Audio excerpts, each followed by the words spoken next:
በስመ አብ ወወልድ ወመንፈስ ቅዱስ አሐዱ አምላክ። ሊገዝሩት 8 ቀን በሞላ ጊዜ በማኅፀን ሳይገረዝ በመልአኩ እንደተባለ ስሙ ኢየሱስ ተብሎ ተጠራ። የሉቃስ ወንጌል ምዕራፍ 2 ቁጥር 21።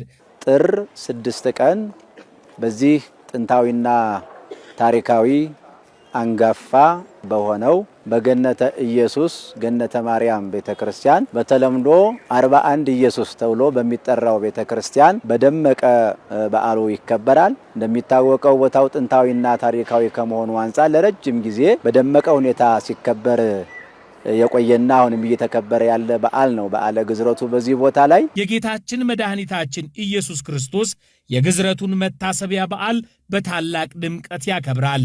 በዚህ ዕለት ብፁዓን አበው ሊቃነ ጳጳሳት ከየአቅጣጫው በተለይም በአዲስ አበባ ያሉ የአብነት መምህራን ተገኝተው ስብሐተ እግዚአብሔሩ ማህሌቱ በደመቀና በበዛ ሁኔታ የሚደርስበት እና በሚያምር የሚደምቅበት በዓል ነው።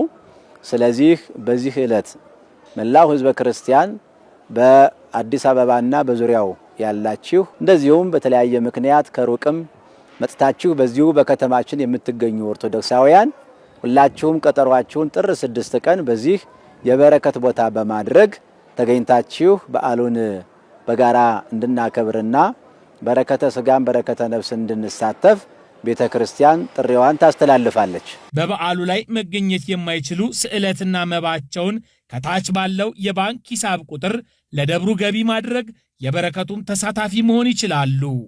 በአዲስ አበባ ሀገረ ስብከት የፈረንሳይ ገነተ ኢየሱስ ገነተ ማርያም ቤተክርስቲያን ሰበካ መንፈሳዊ አስተዳደር ጉባኤ ጽሕፈት ቤት